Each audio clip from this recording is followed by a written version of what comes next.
Hello, what is going on, everyone? It's your boy JT back again. And what a tie we have with us today. I know it didn't go too well for us against Chelsea the other day. It's absolutely gut-wrenching the way things worked out. But yet again, we are up against another giant of English football, another Champions League finalist, and hopefully this time it is the one. Good evening, Joe Depp. How are you, my brother? As the players take the knee.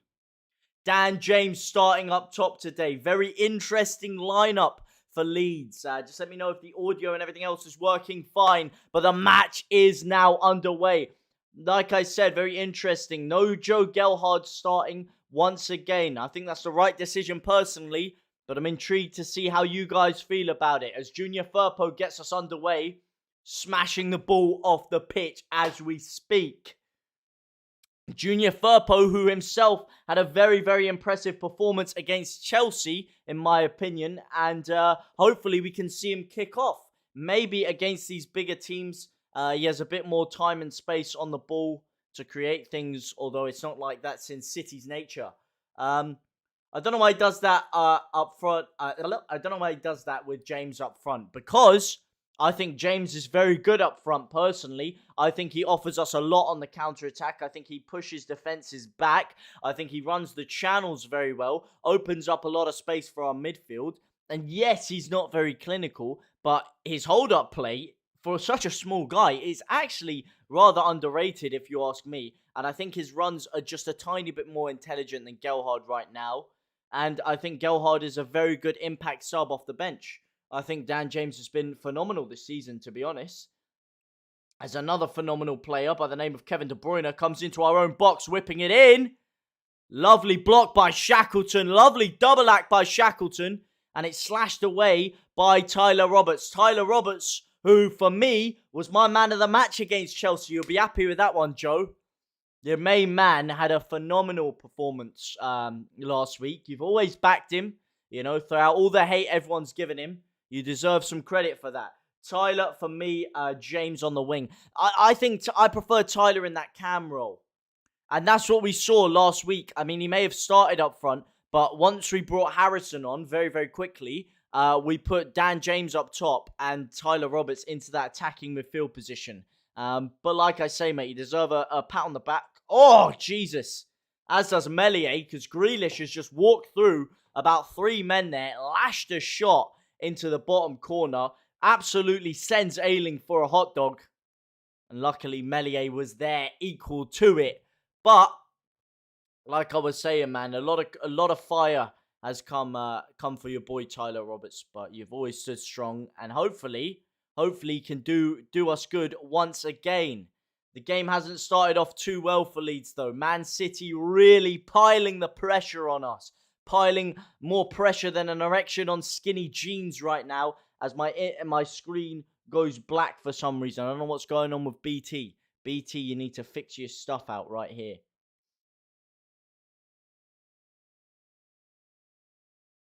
And we're back in action again. RAPHINHA that time running down the wing.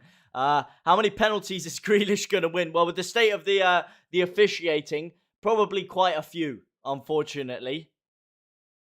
Bloody hell, I mean, we got nice once with a penalty with VAR, but aside from that, I mean, you just feel like every time anyone walks into our box, they're going to be gifted some sort of decision here, especially with Grealish. I don't know what's more floppy, him diving into the box or his hair. Not that I can really talk about that with this whole Barnet going on right now, but that's a story for another day. As Grealish once again comes forward, giving the ball out to Phil Foden. This isn't starting too hot for Leeds. Of course, it is only 3 minutes on the clock. Can you not see the time, actually? Let me, well, I don't know what's going on there. Can you see that now? You can see the time. Oh, damn, is it on BT? I told the missus she could have the TV for a couple of hours. Shut.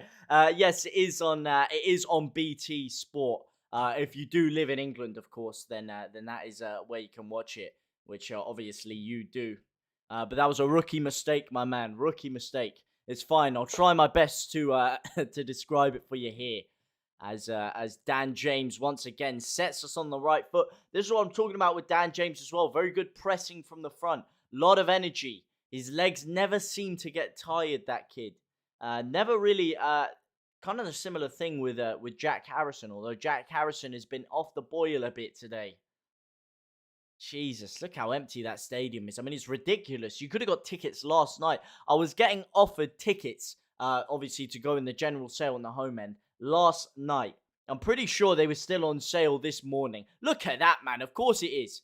I could have got... I could probably go on the City website right now, get a ticket, and make it there for half time. That's how ridiculous it is, man. Look at that. That is shocking. All the noise coming from the away end right now, as City slowly pass the ball around the back here. It's quite a big pitch as well, the Etihad. Not quite as big as Old Trafford, which we always seem to have problems on, but it is a pretty big pitch. And I know people will think that all pitches are the same size. They're really not. They're really not. Shackleton now launches the ball down. Pep Guardiola looking in antipatous rage as he chews gum with might. Look at that, Raphinha is so saucy, man. To tell the truth, our win last season would have been all City bar our 2 goals. It was all City. Would you mean the noise or the action? Because the action of the game was massive domination from City. Let's be real here. That was the biggest smash and grab I've ever seen. Would you see anything more satisfying? I mean, we were pinned back with 11 men, let alone having 10 men for half the game. Oh my God, Llorente, what are you playing at? Oh my God, Bernardo Silva has missed an absolute sitter. An absolute sitter. Wow, all this talk about Bernardo Silva being one of the best players in the Premier League right now. Llorente, I don't know what he's playing at there. Gives it straight out to Gundogan, who threads it to Foden. Lovely 1-2 with De Bruyne back to Silva. And I don't know what the hell he was thinking there. Looking for someone in the crowd, maybe. Yes, Golden Bolloquinios. How are you, my brother? Mate, honestly, you couldn't write it. He was about 6 yards out. Meslier was in no man's land, and he's just passed it wide. Thank feck, indeed. Thank the Lord. As John Stones really scares me. Him and Ben White always seem to cause us damage because it's those deep runners with the ball. That's always been our problem. It's been sorted out a little bit with having Forshaw and Calvin in there, but now Calvin's gone, we are susceptible to it again, and the way that it's just getting the ball from deep and walking in a straight line, and it always seems to cause us problems. Oh my God, Dallas, you idiot. Oh my God, they've scored. Oh my days, that is some of the most car crash defending I have ever seen. That is ridiculously bad. Again, with someone just walking through the middle. That's exactly what happened again. I was literally just talking about the deep runners running in a straight line. And Foden gets the ball here. Gives it through to Rodri. I don't know what the hell Ayling is doing there. That is a terrible, terrible block. And then Meslier palms it out to the edge of the box. Straight to Phil Foden. It's an easy clearance from Dallas. Completely messes up his lines and kicks it into his own goal. He's gone and lashed at it with the right foot there. Should have cleared it with the left. That is just a complete lapse of concentration. What a terrible, terrible goal to concede. The hero last time around at the Etihad has very quickly turned into the villain. That is unbelievable start. Can Firpo resurrect it now? He's running through. He's still got the ball, Firpo. Out to Stuart Dallas. Dallas to Harrison. Can we get a quick reply? Harrison whips it deep. No, only as far as Luke Ayling, though. Luke Ayling with a suspect touch there. Raphinha now. That is lazy. Lazy from Raphinha. He's gifted the ball straight to Grealish and then just kicked out at him. Oh, that is not a good start at all. That is not a good start at all, I'm afraid to say. Ayling should be at right back. Hey man, Ayling, I don't know what it is since he's come back. I really do like Ayling, but he does seem a little bit... He seems a bit heavy-legged since he's returned, shall we say. Unfortunately for him. Hopefully he can, once he gets a bit more match fitness, things can start to look up for him. But as it currently stands, things not looking too hot for him. Pardon me. Diaz on the ball now. It's not his fault, but he's better at right back. Well, yeah, of course, he's been played out of position a lot. He's been played in centre half a hell of a lot this season, which he has done a good job historically. Historically, he has done a decent job. I mean, that clean sheet against Villa last year, the 3-0, he was fantastic in that game. But you're right, he is better at right back. But even when he has been down on that right flank, he just hasn't looked himself. He hasn't looked himself this year, and it's sad to say. But, he has only just come back from injury. And it's just a matter of we need him in centre-back. We don't have any defenders back there. Our injury problems are catastrophic. And he's doing a job there, so fair play to him. And if I'm honest, he's probably doing a better job than Cooper did there, in my personal opinion. Llorente, on the other hand, to be honest, if I'm real, Llorente's a classy player, but I feel like he gets a bit of an easier ride from the fans than someone like Cooper. Cooper gets a lot of slack, a lot of flack, and a lot of hate from the fans for things. But Llorente, he's very, very mistake prone. Sometimes he's just very nonchalant with what he's doing, very sloppy with the ball that he produces. Other times, he's nothing short of audacious, as Adam Forshaw has been this season, with a lovely back heel to Jack Harrison, into Roberts to Firpo. Firpo losing out again, heavy touch by him, and City are in again here. Is Kevin De Bruyne. He's ripped a shot, it's blocked by Ayling, and it goes for a corner. Cresswell, I've actually been very, very impressed with this year, but I don't know if you put him over Ayling. We do need experience back there with Liam Cooper out. Of course, Liam Cooper is a lot of things, but for whatever people say about him, he is very experienced back there. Cresswell is on the bench, however, so he could still feature yet. Another corner. Get it out. Please get it out. No, it's coming again. Lovely headed clearance by Llorente there. That's what he does well. He does take initiative, and he does go and attack the ball. And, oh my God, speaking of initiative, a lack of initiative once again. And it's 2-0 already. It's 2-0 already. Another just lapse of concentration at the back there. No one's picking up their man. He picks up the ball. He's in acres of space there when he whips it in. Grealish, he's just chilling in there. He is big chilling. No one is around 10 yards around him. He could be having a zoot right now. No one's awake. Is he offside? No, he's onside. He loses his man. Ayling's playing him onside. Shocking defending by Ayling there once again. We were just talking about him. He leaves him onside, lets him goal side. Mahrez whips. It is a beautiful ball in, but Jesus Christ. I've seen more movement from a still image than I have from that back four right there. Jesus Christ. That is horrific. Long way back now indeed. Game over, Pablo Escobar. How are you lot, by the way? I mean, I wouldn't go as far as game over. I've seen comebacks from us before, but could you have imagined a worse start? This could be bad. If we don't fix up soon, this could be really, really horrific. Bielsa looks sick to his stomach right now as Grealish comes forward again here. Llorente is forced to foul him. I told you we are garbage. I mean, look, we are playing City, and on their day, they can do this to anyone.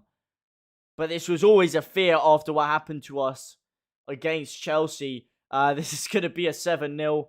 No bollocks in this team. Some of our under-23s have a lot more than this lot. Mate, I don't know what it is. They just... Ironically, Firpo seems to have been our sharpest defender today. Llorente and Ayling back there have looked like the Chuckle Brothers at times. I don't know how to describe what they're doing. They've left me quite speechless, to be honest, as they whip another free kick in there. Tyler Roberts with a last-ditch header. If Tyler didn't head that, they would have been in there again. Oh my lord. Shambles. Massive clear out in the summer. Players could do with a line off Pablo. For God's sake, I could do with a line off Pablo after this. Shambles in it has been a shambles. Hello, lads. Hello, Golden Bollocks. I'm sorry, boys, the way this has started. We can only try and keep the faith, but this could get messy because they're coming forward at will here with ease. I mean, it's literally like Moses parting the Red Sea. Kevin De Bruyne just waves his arms, and then we just decide to walk off to the sidelines and open up the pearly gates for them to just stroll through. Why not play Charlie? I don't know. Maybe he has faith in Ayling, and he wanted to give him a good run out there. But on the basis of this performance, I think Charlie Cresswell would actually be a bit of an improvement on this absolute heap of cluelessness, is all I can call it. Do you think Pep will let us lend us a couple off the bench? I mean, if it carries on at this rate, he might have no option to. I know he has a lot of respect for Bielsa, and he probably doesn't want to do him too dirty, so he probably might at this rate. He probably might. He scored 2 against Chelsea. You're very good at the back. Never say never. There's always going to be we're always going to be battered once or twice in the big 4 games. Bring back the 70s Leeds. Look, I mean, the 70s Leeds is, you know, of course we'd all love the days of Eddie Gray and Billy Bremner, but you know, times have changed, and it's going to take a little while to get back up to that sort of standard. And look, man, yes, we did score goals against Chelsea. We performed very well against Chelsea, and I think that's what's really come to hurt us here, is the way that ended. Like I said, I think we just look a bit demoralised. We still look shell-shocked from the other game. We gave so much, and to get nothing out of it, and then go into this game so heavy-legged and tired from the last performance. I mean, we're just getting outworked with ease here, to a side that has, honestly, more squad depth than a diving pool, against the side with a squad thinner than Rizzler paper. When you're playing every 2 or 3 days, this is always bound to happen at some point. But you're right, we're still not out of it. It's just not got, you know, we got to hold tight for a little bit here. Our defense this year is getting worse. It's so weird. It's Jekyll and Hyde performances each week. I thought we defended actually decently well against Chelsea. If it wasn't for some stupid mistakes again, we actually defended pretty well. We defended pretty well in the first half against Tottenham until, again, a couple of individual mistakes. Today, we are porous. We are open. Jack Grealish, he's not even having to try here. He's just walking through us. Walking through with ease there, man. Blood the youth or they'll be off-ski. I mean, you've got to play them gradually, but, you know, maybe a couple of them could be given a game. Why not put Lewis Bate in there with Forshaw? Why not give him a little bit of a crack, eh? You could never, you know, there's always a gamble, especially when things are going against you. It's always good to take a little gamble in there. Ayling can be along if he's at right back. Yeah, he's not. Shackleton, to be honest, hasn't performed too bad, but maybe put Cresswell on and put Ayling at right back. How do you feel about that? Would you rather take Ayling off, put Cresswell at centre back and keep Shackleton there, or take Shackleton off, put Ayling right back and then bring Cresswell in? Or just keep it as it is, as Mahrez comes through once more. Junior Firpo unable to tackle him, and De Bruyne lashes it off the pitch. Arthur Graham on the wing. Maybe JT, if we go back to 10 men against like last season, it might suit Leeds. Maybe, you know, maybe we need our backs to be more against the wall for us to bring out some sort of performance. Although I don't know how our backs could be any further against the wall than they are right now. I mean, if they were any further, we'd be inside the damn concrete, unable to breathe. We'd be like Jay from TGF Bros with our head inside a flipping microwave. No, we're losing. We are losing. We're getting absolutely pummeled right now. We've barely had the ball inside their half, to be honest. I think Leeds fans are kicking off. Some scuffles in the stand. I mean, I don't blame them. Give them something to take their mind off the agony they're suffering here. They'll probably get punched in the face and it won't be as painful as what I'm watching right now. Some scuffles in the stand. Now to lose playing the youth. Look at Joffy. No fear, absolutely. But I think he'll be better off the bench. I don't think Dan James has had really anything to do. I think because we've been so overrun in the midfield battle, we haven't had anything to do. Lovely tactical foul by Firpo there, showing a bit more intelligence in his game. Firpo, today, if I'm honest, he's been sloppy, but I think if there's any defender on the pitch that excites me a bit, that I feel like has got the energy to do something, it is Junior Firpo. If I'm going to be fair to him, he's just picked up a 5th booking. So he's going to be suspended for next game. Right as he's hitting some decent form. Which is just typical Leeds. Typical Firpo. We want our 2020-21 Leeds. We need Cresswell starting with their centre-back injuries. And have Bate on the bench for something which could be exciting. It could.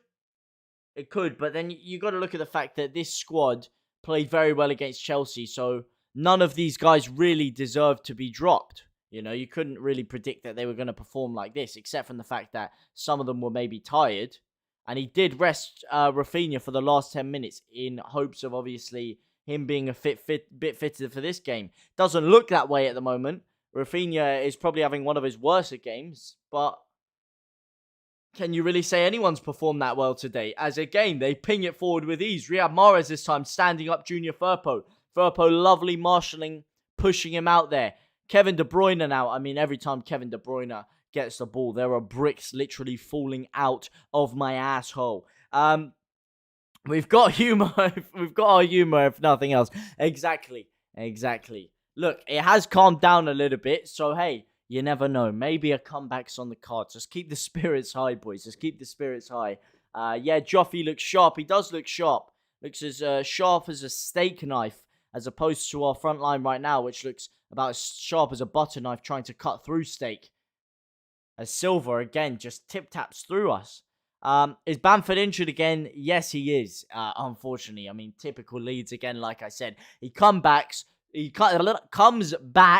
scores the winner within 20 minutes on the pitch, and then he gets injured again.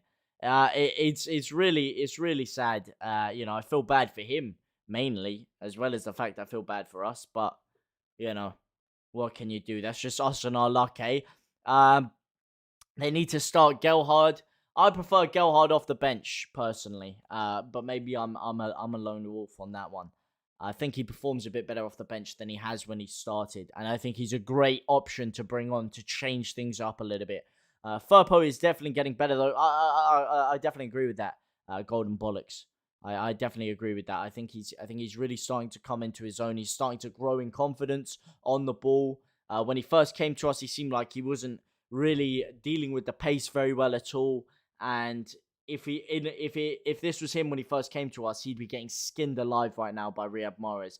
But he's somewhat holding his own, and he seems to be a lot more assured with what he's doing. It's only Arsenal for Firpo. No need to stress. Oh man, he could have actually done them some serious harm down that wing. Firpo against Arsenal. Now that you mention it, he could have done them some serious harm. Because let's be real here. Arsenal is the game we're most likely to get points out of all of these. And if we carry on with this performance, we're going to need a serious wake-up call going into that Arsenal fixture. That's okay. We'll bring our number 2 left back for the next game.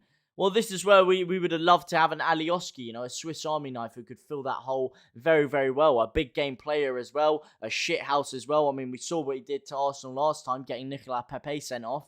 A very underrated player, and I think the lack of Alioski is something that has gone under the radar. And a lot of people last year were talking about the fact that, yeah, we need to replace him with a better left back. Not even just Leeds fans, just people in general. And I think the work he did went really underrated. He always popped up with vital goals. He was a massive force, a massive threat every single time he played on that pitch. He always gave 110%. Even when he wasn't playing well, he was offering us something. And he had a real winning mentality, did Alioski. And I think we are lacking him a bit, personally. Even Matt Bullen, how are you, my man? Sorry about the way this game's going right now, but I hope you're not doing too bad yourself. And I live in Manchester. My plan was to go down to the pub next door, where I saw a hell of a lot of City fans and have a celebratory pint after we did them over today. Not going too well, if I'm honest. Not going too well at all. Oh my days, no. Rodri's coming forward again here. Come on, Forshaw. Lovely bit of defending there. Bamford injured. Start Joff with Somerville on the pitch instead of Harrison and Drama. In fact, Drama is a funny one. I was really impressed with Cody Drama when he played against Arsenal in the Cup. I was really, really impressed. And I'm quite surprised we haven't seen more of Cody Drama, to be honest. I really do like the way he's played when I have seen him. Even when he's been in the youth team, he's been very good. As Dan James now comes forward, whips it in. It's a terrible cross. Again, this geezer couldn't cross a zebra crossing. He's just giving it straight back to them. And City are back on the attack with Jack Grealish. Ayling, you're going to have to do something good here. Oh no, Foden's in here. Don't take him down. Don't take him down. Decent defending by Llorente there to keep him out there. As well with Cresswell. I mean, I don't think you can put both Drama and Cresswell in. I think you've got to have a balance with a bit of experience there. And if I had to choose between the two, I'd actually go with Cody Drama, personally. Who is our number 2? Dropped a bollock, letting him go for sure. Who is our number 2 left back? I mean, I probably have to say Stuart Dallas, really. He seems to be the main Swiss Army knife that we pluck in there. As they whip the ball in again here. I mean, he doesn't seem to really like playing in that left-back position, though. Doing great despite the scoreline. Hope you and everyone watching here is to happy holidays. Happy holidays indeed. Although it's not a very happy holiday for the boys right now. It looks like, well, actually, it seems to be a very happy holiday for Man City because we're giving them Christmas presents very, very early. Nice and wrapped up as well with a little ribbon on top. Here you go. Here's your goal. Here's your 3 points. That's what it's looking like right now. We've even left them eggnogs and cookies, for God's sake. Back 4 for me against Arsenal was Dallas, Llorente, Koch. Hopefully, if not, Cresswell, Drama. Why no Ayling? Why no Ayling? That's my question. Because if anyone's been more at fault for us today, you'd have to probably say Dallas instead of Ayling. You know? It was a shocking error that he made there. De Bruyne coming forward again here. This is getting really, really messy. Jack Grealish giving it out to Bernardo Silva. I mean, could you imagine if they actually signed Messi? Jesus, this game would be done and dusted right now. RAPHINHA, you're going to have to hold him up. Decent defending there. Good energy showed by the Brazilian. Oh my God, Dallas has fallen on his arse again. Bernardo Silva has just sent him for a hot dog. He's got up. He's then sent him for a burger and chips. And now De Bruyne rips the shot. And it's saved by Meslier. Jesus, come on, wake up, boys. Come on, vamos. You need to wake up here. This is humiliating, degrading. Even when we got humped 5-1 against Man U, we played a lot better than this in the first half. Let me tell you that much. This is horrific. This is a calamity waiting to happen. I mean, see, waiting to happen. It's already happened, and it's continuing to happen. We need just a little bit of respite. Here we go. Can RAPHINHA give it to us? Hang on a second here, ref. Looked like a handball to me by Zinchenko. They're going to have a look at that. No, nothing doing, of course. Now, why would you want to look at that? Why would you want to look at potential handball? You never want to do that. What you would want to do is let Grealish walk into your box, on the other hand, and give it into an easy ball. Oh, my God. Jesus Christ. I mean, they're saying that Rodri is dancing his way through there, but I'm gonna be real here. A lump of wood would be able to dance their way through this defense right now. Jesus Christ, playing musical statues back there. Don't like Ayling today, but Dallas has left back experience. I like Cresswell and Drama a lot more than Ayling, especially Cresswell has been a centre-back. Yeah, but why not Cresswell left-back, actually? Cresswell can play left-back, and he can do a job at left-back. Hang on, they're checking the VAR here. Hang on, boys. They're checking VAR. They're checking VAR for that. That's a handball! Oh, they haven't given anything. Of course. Why would they? Why would they give us anything, huh? Why would they give us a decision? They wouldn't. It would be against the spirit of the game, wouldn't it? To give Leeds a decision. Cool. Would you believe it? That is, I mean, Ayling seriously going at the referee here. To be honest, what I would say about Ayling, he is a leader. He is vocal, and he carries the emotions of the team, which I really do like. It wasn't in the box anyway, no, but it was last man, and it could have been a red card. And because it wasn't in the box, it would have been given as a red card if that was deemed to have been a handball, which could be even more important than a penalty. What's the point of giving us a free kick if we're just going to pass it straight to them? Jesus Christ, I was telling you about the Christmas presents earlier. They must seriously think it's bloody Christmas come early. Guardiola can't believe it. He can't believe his luck here. Jesus. And again, oh my days, we get about 2 touches and lose it. With a team like City, you could feel 2 teams in the Premier League against us who half our side against us who have half our side out, mate. It's been a day's mate now, and it's sad because it's all about how rich your chairman is. No, it is, which is why a lot of people were giving criticism to Newcastle fans after the Saudi takeover, which I could not fathom in the slightest, because if you gave me the opportunity to have QSI, I would snap your arm off. I would eat it cold. I wouldn't even need to warm it up. I would absolutely just get my gnashers and just start digging into that forearm right there. Even the bony part. I'd be sucking the marrow out of the bone for that QSI ownership right there. Because without the money, it's very, very hard to compete. And like you said, with the games coming, with 3 days between games, and we're playing the 2 Champions League finalists back to back, and we have a squad thinner than Rizzler paper, and they have people like De Bruyne chilling on the bench, who's come forward again, and he slotted it in the back of the flipping net again. 1 through ball, and we just part. Honestly, the gaps in our defense are wider than a hooker's legs. It is ridiculous. Cresswell is vocal and a leader. I tell you what, we'll need about 5 Cresswells back there to stop this, because, again, it's 1 through ball. There is a massive gap between right back and centre half. Shackleton's in no man's land. De Bruyne comes through there on his left foot, calm as you like, slots it into the middle of the net there. This is humiliating. This is vulgar. This is disgusting. We need to change something, alright? We need to change a whole lot of things. With the next 3 fixtures, it's all about survival now, mate. Wow. The only thing good so far about this evening is that Norwich are losing to Villa. Let's hope that Newcastle and Burnley don't get any points in the upcoming matches. To us, I don't even want Villa to win. I'd take a draw in that game. But in terms of a potential relegation scrap, yes, that is very good news. Made for bait to come on.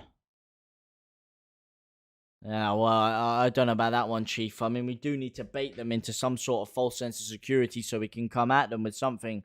But right about now, I don't think bait would be able to do anything, to be honest. I don't think he'd be able to get near these guys. As once again, Tyler Roberts tries to slide in and intercept, and this is... we can't get near them. It's like we've got 2 positive magnets, and they're just repelling each other. Like, they walk forward, and instead of closing them down, our defenders are running away from them. Again! He's just chilling. He's big chilling. Zinchenko, he's just chilling out there. Because, oh my days.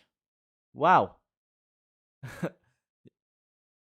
I don't know what it is. I don't know if they've got, you know that human fart spray, that human shit spray. I think they've whacked that on Phil Foden, because no one's anywhere near him. No one's within 5-10 yards of him. And that's not even from good movement from him. He's just not being blocked. It's all about the January transfer window if we're going to survive. If we spend anything. I mean, come on. We've practically given the 49ers the full reins to the club now. At least give us something, man. At least give us something. Bates in our budget. Bait is our budget Kevin De Bruyne. I mean, I think he's got a long way to go to get on that level.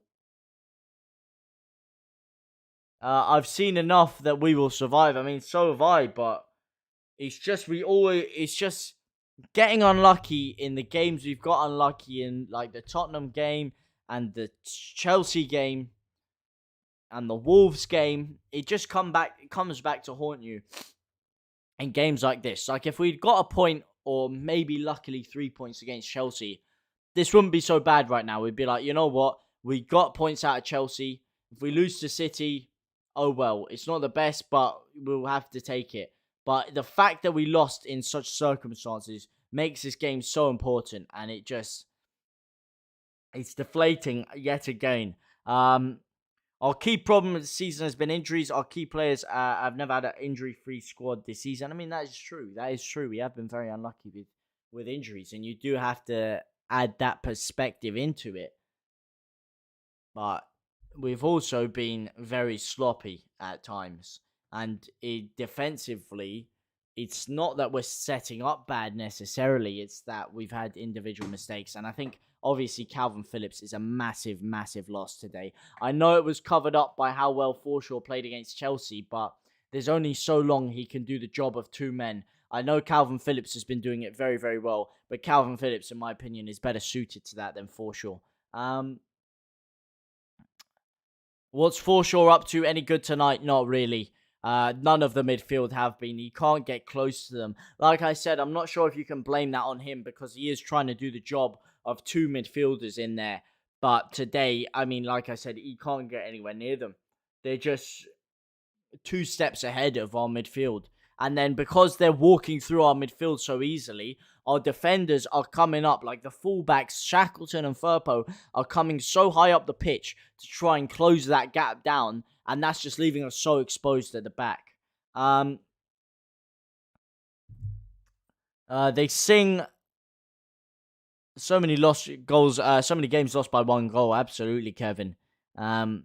They sing where were you when we were shit, which at that point we were above them. We also sang back, where were you when you were shit. Injuries is because we have a limited bench. Yeah, that is true. And that's why we needed to spend more money in the summer, in my personal opinion, which we didn't spend. But what can you do, eh?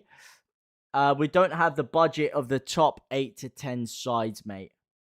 No, we don't. Of course we don't. We don't have the budget of any sides. And speaking of changes, Shackleton is down. And can you guess who the man is going to replace him is?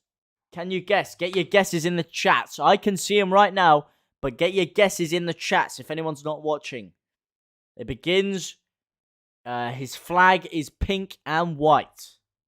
Or rather, red and white. That was a bit stupid. It is not Cody Drama. It's a very different position, actually. A player who's come under a lot of flack. Whilst I think he made a very stupid error last game, I don't think the abuse that he got was warranted. I think he's offered a lot for us. And whilst it hasn't been going too well from this year, I do very much like the guy. And it begins with Mateus and it ends with Klitsch. He's ready. He's coming on the pitch now. And hopefully he can change things for us. You know, why not? He's got nothing to lose. He's got nothing to lose. This is his chance to redeem himself. Here he is, Mateus Klitsch on the pitch now. Llorente now giving it back to Meslier. Can we start to build something up? It doesn't look like it. As Ayling almost walks the ball off the pitch. Flings a long ball and Dan James tries to flick it on. Nice effort there. But unfortunately the execution very, very off. As Rodri comes forward again. Don't make it 4. Please keep it at 3. Please keep it at 3. Don't let him score again. Do not let him score again. It doesn't even look like City are trying here. Jesus. I don't know who you all are, but you're all legends. Indeed. Indeed. I don't know who you 6 people especially are who have dropped a like. But you guys, and I don't know where you're liking from. But what I do know is as Mr. Curved Glass said himself, you guys are absolute living legends.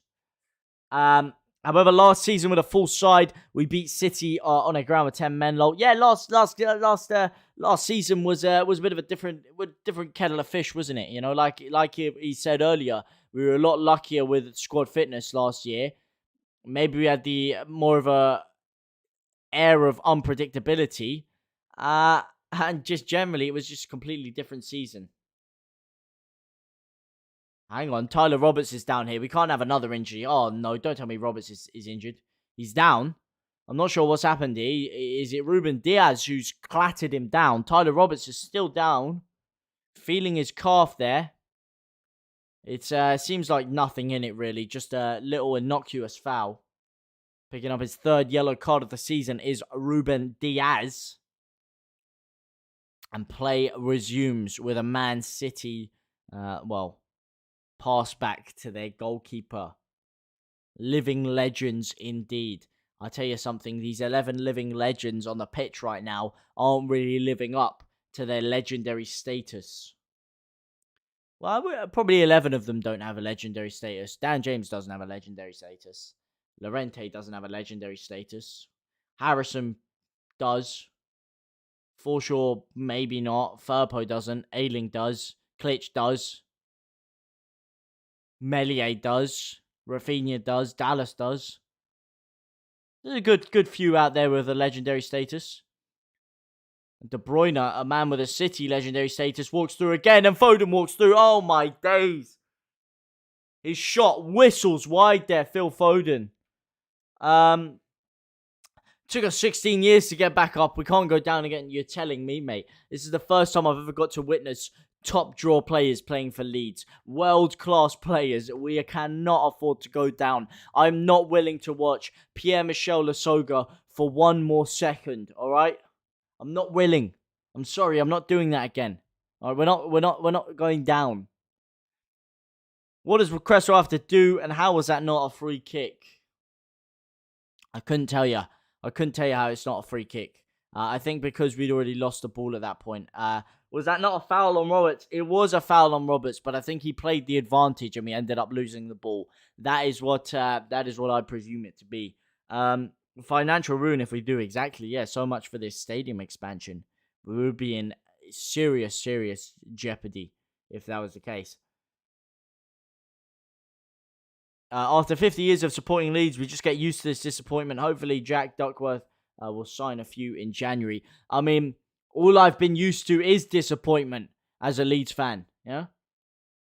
The year I started supporting the club, a couple years later, we were relegated down into the down into the Championship, and then a couple years later, down into League One. All I've witnessed is playoff final defeat after defeat after defeat, and then semi-final defeat, and just fraudulence, administration.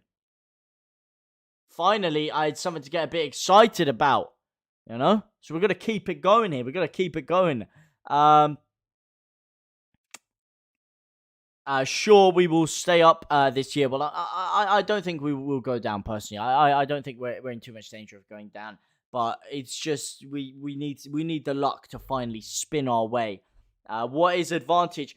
Advantage is where you still have an attacking opportunity on the ball. So say you get fouled, but the ball... Say Mateusz Klitsch gets fouled while he's running on a counter-attack and the ball dribbles through to...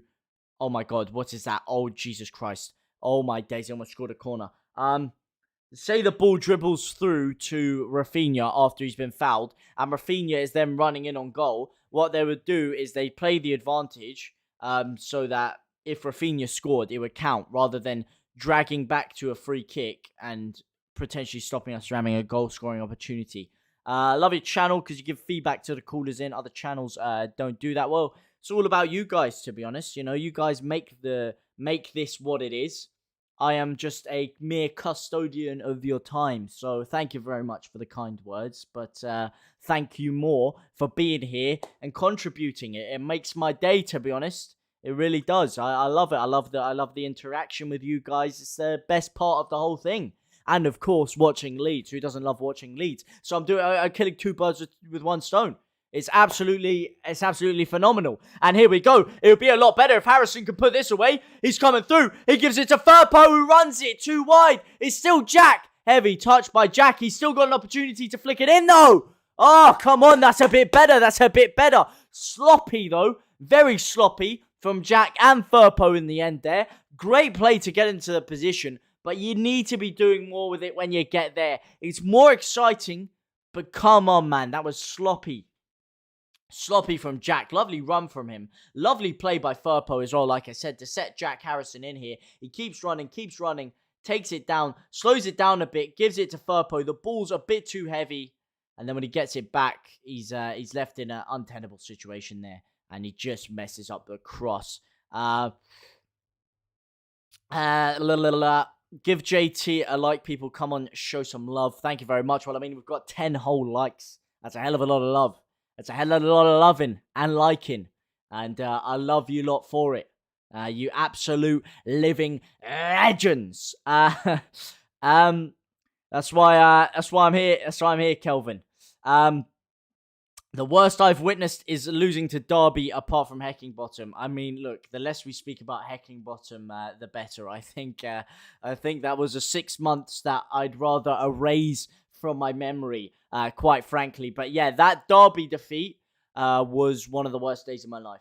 I broke down into tears. That I'm not proud to say, but it was honestly terrible. Having said that, I'd never felt the feelings I did when we scored and went 2-0 up in that game. I mean, those playoff games, it made me sick to my stomach weeks before, but boy, were they a fucking thrill, let me tell you.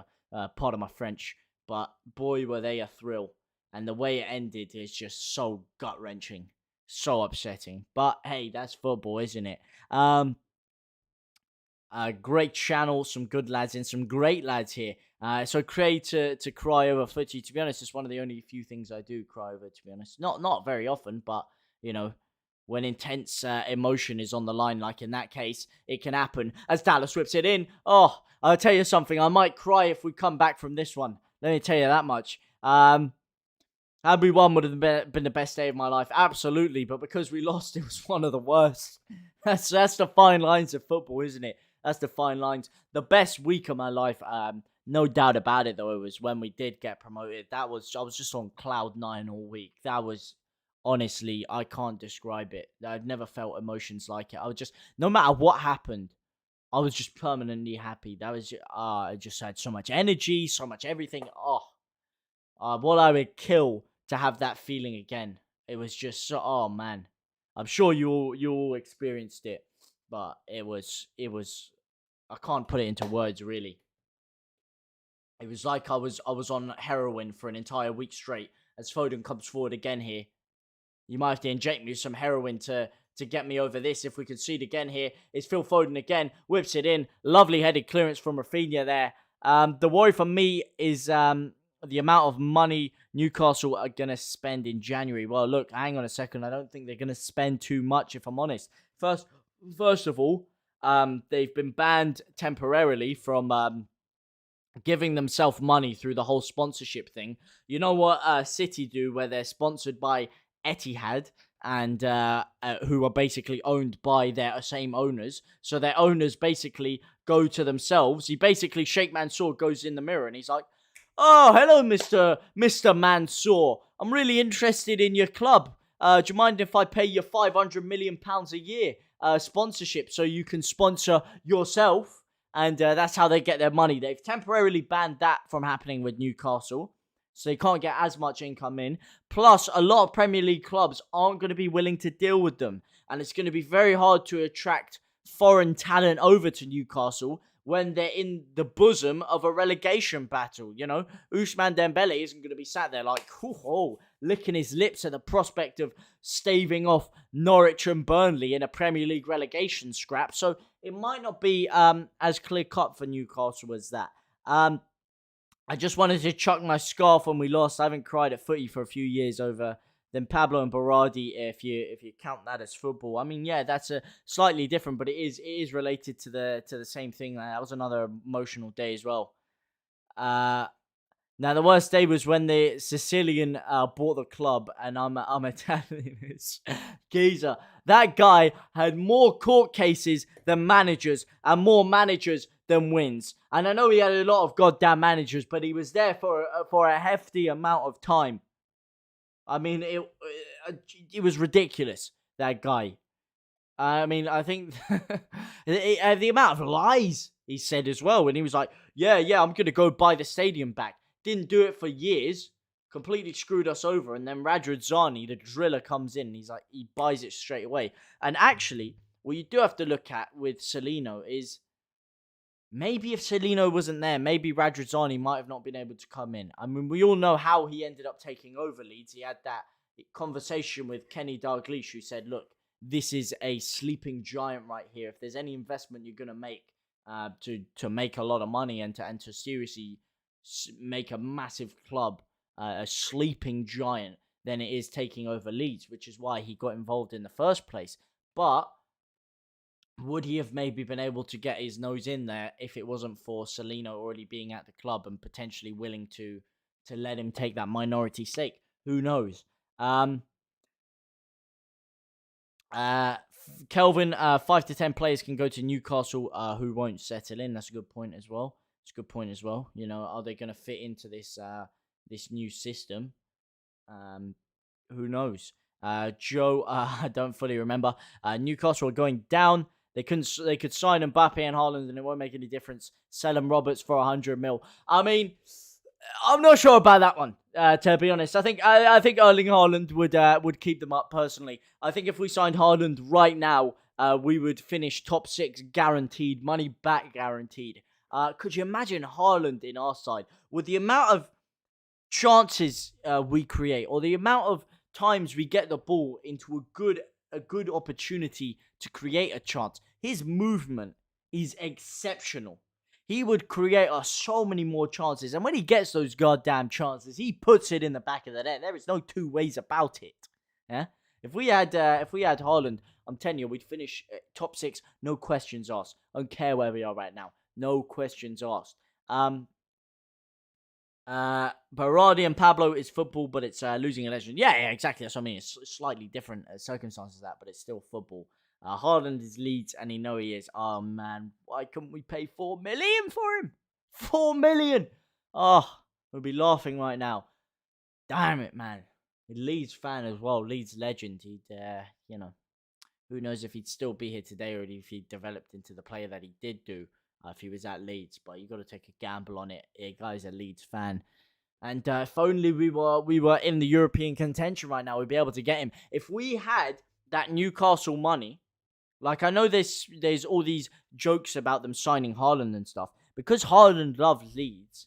If we were in that position to compete financially with these European powerhouses, I reckon we'd actually be able to get our hands on Haaland. Worst day was not turning up versus Watford in the playoff final or relegation in 2004. Mate, that was one of the first vivid memories I have of watching Leeds as well. I watched it in Watford, ironically, at a family member's house, and that was very, very... I couldn't really make out too much with what was going on because I was so young, but I could make out the emotions of it and the deflation, and I just remember going to a cubicle, like, toilet and just staring at the wall. I was so young that, you know, it wasn't all connected in my brain, but I certainly knew the feeling of helplessness and hopelessness that I had at that time. And yeah, that was not a good time either. Haaland is an understudy to Bamford, mate. He'd probably be on the bench to Bamford if Bamford was fit. That's the funny thing about it. Been further in the Champions League than a lot in the Premier, absolutely. Until City last year, we'd been just as far as them. And PSG 2 years ago, they hadn't been further than us either. So what can you say? We just have to stay up, mate, so I can go out wearing my home and away Leeds football shirts. So you're telling me, mate, I live in Manchester. I'll be getting... I mean, I already get abused enough wearing my Leeds shirts around. Well, especially after this, there'll be City fans piling in on me as well. Bloody hell. He'd get very little match time. He'd, well, I don't know about that one. We will go into obviously a bit more of that first half decapitation that we just received. I do just quickly need to run to the toilet real quick. I'll be back in just a moment. Do not go anywhere. Be back in a second.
Hello, hello, hello. We have returned.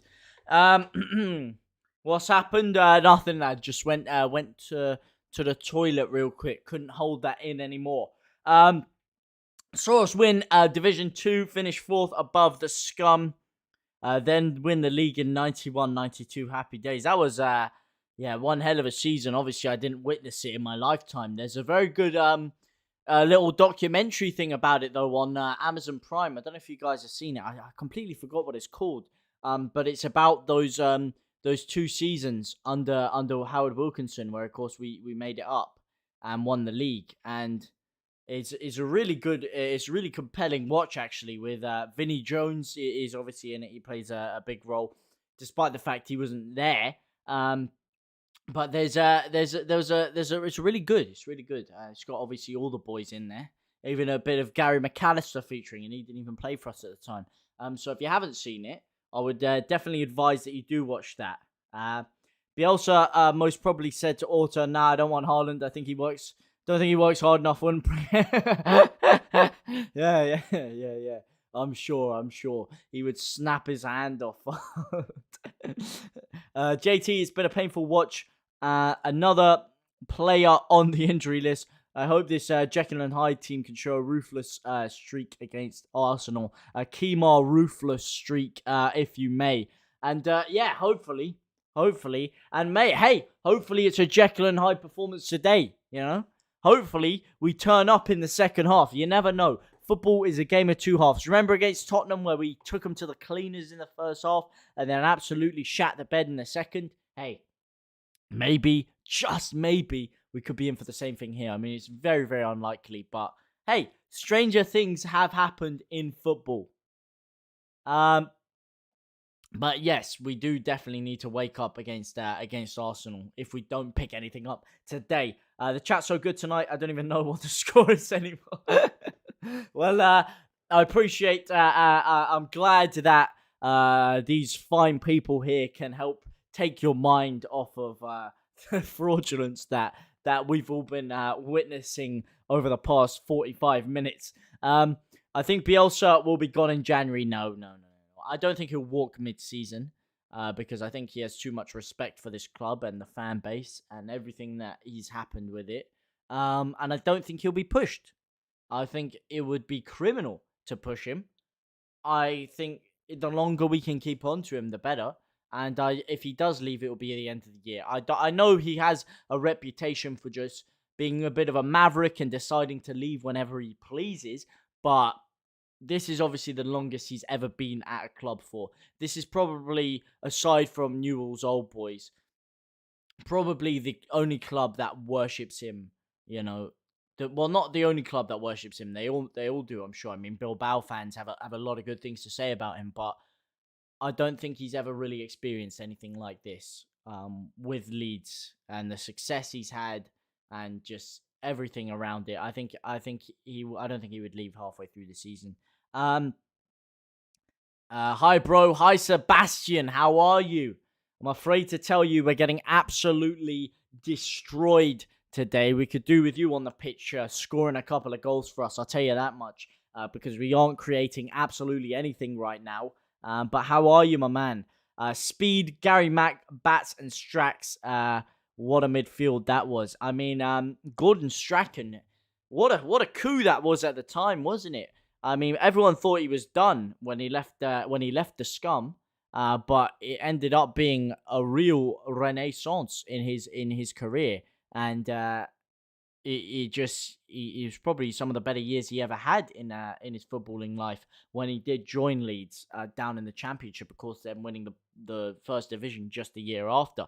The real class of 92, by the way, none of this fraudulent class of 92 that actually won the league in 1993. The real class of 92 that won the league in 92. And I know Gary Mack wasn't there, but the rest of them were. Soz, I couldn't be on the stream earlier. I just needed some time to relax. I've not been feeling so good. Well, I hope you're feeling better now, Sebastian. Like I said, don't apologize for not being here.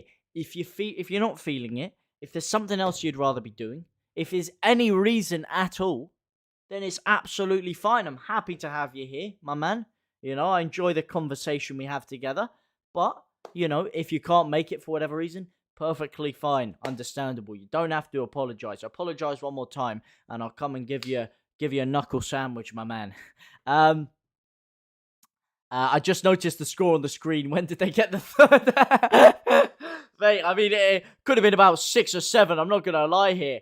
They got the third. It was mid conversation. That's why you probably didn't get it. And then I was just went on to describe Raphinha. Kevin De Bruyne scoring. It could have been about 7 or 8. I mean, It is 3, though. That did happen in the 32nd minute, of course. Since then, not conceded. Good 15-minute spell there without conceding. Can we keep that going into the second half?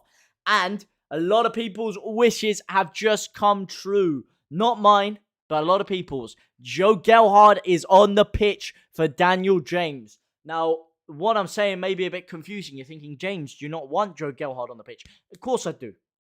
But do I want Dan James off the pitch? No. I think a better decision personally would have been to take Jack Harrison off, put Dan James on the left, and then put Gelhardt up top.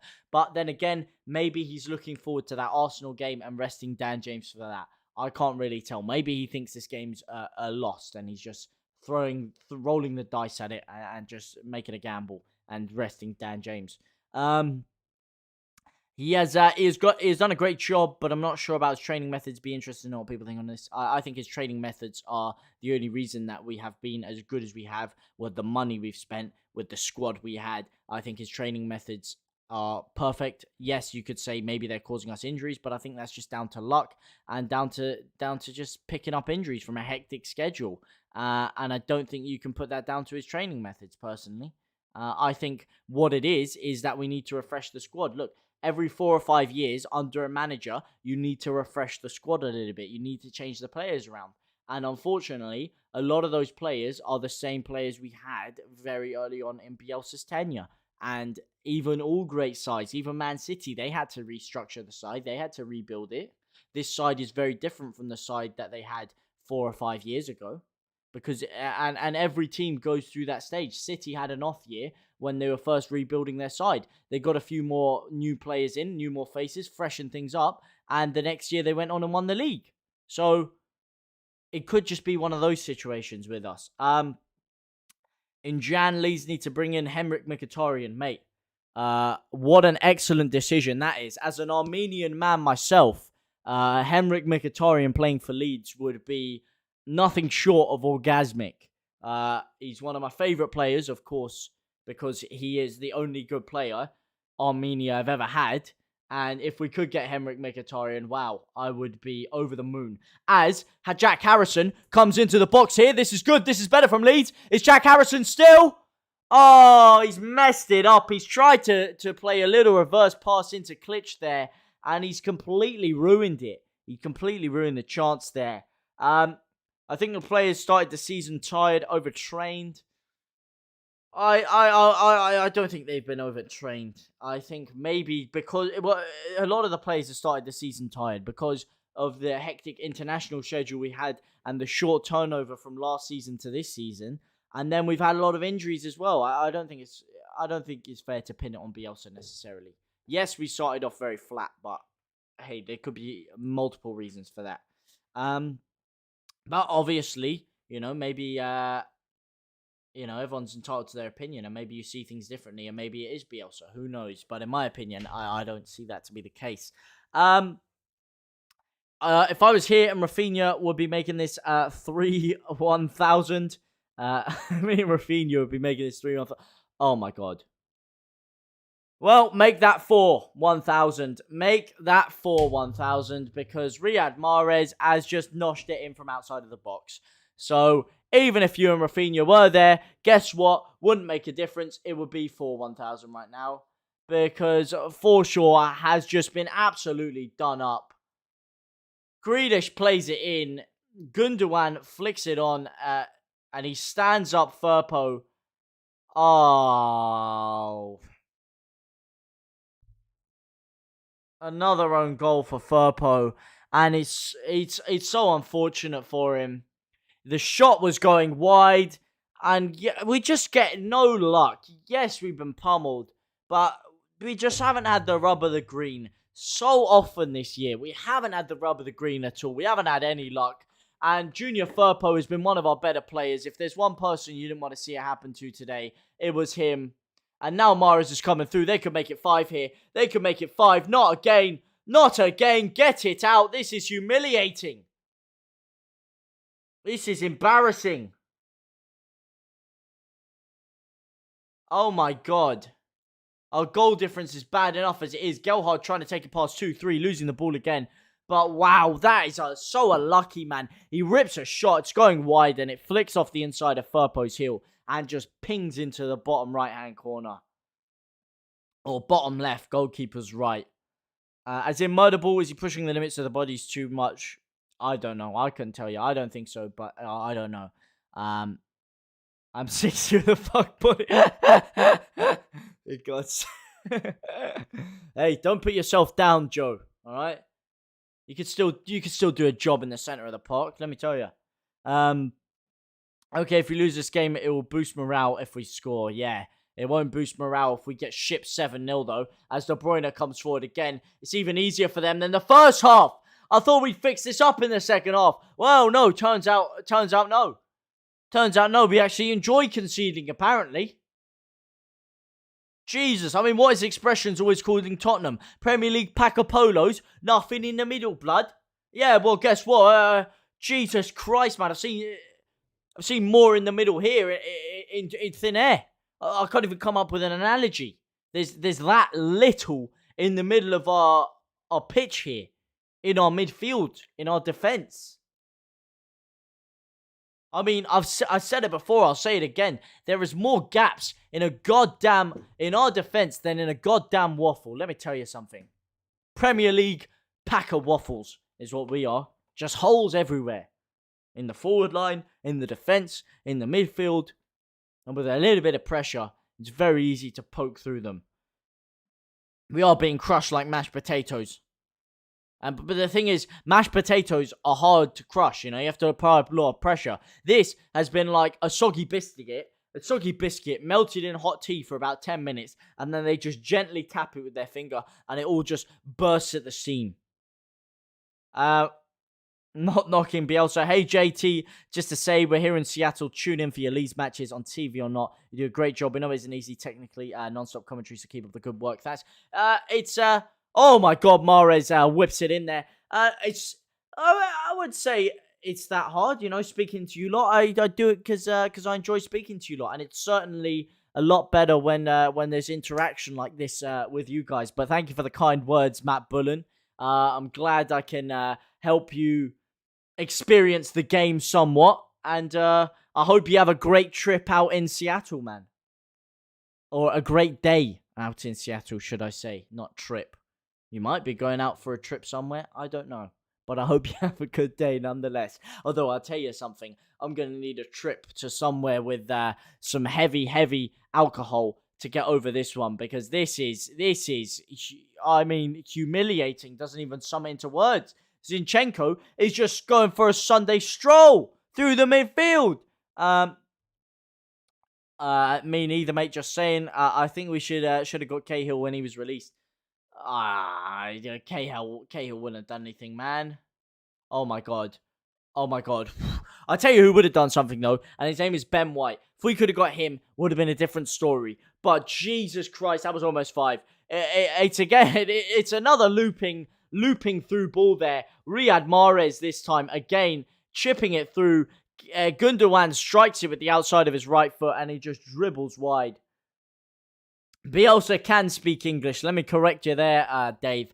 Bielsa can actually speak good English. He just doesn't like to do it as much in press conferences because he finds it disrespectful. You know, he doesn't want to disrespect his tactics and disrespect people by mispronouncing things. That's why he chooses to get a translator.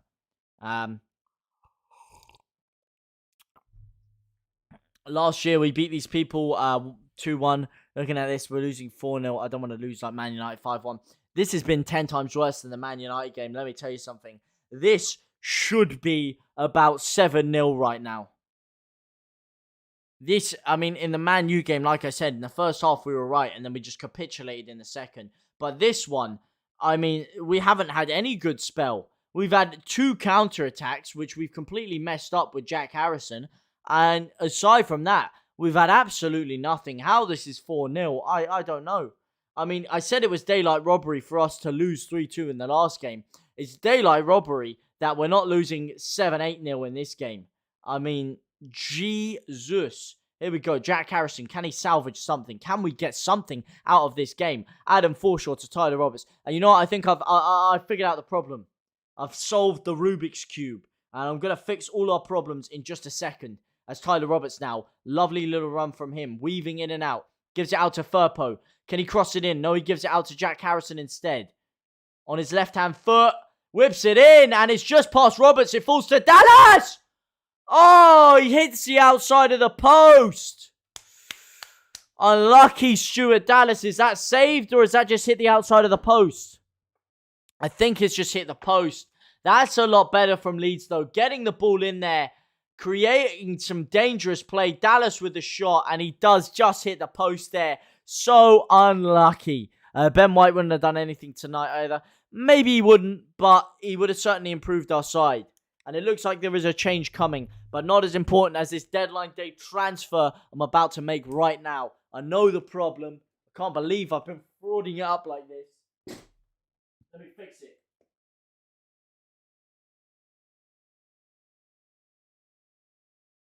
Here we go.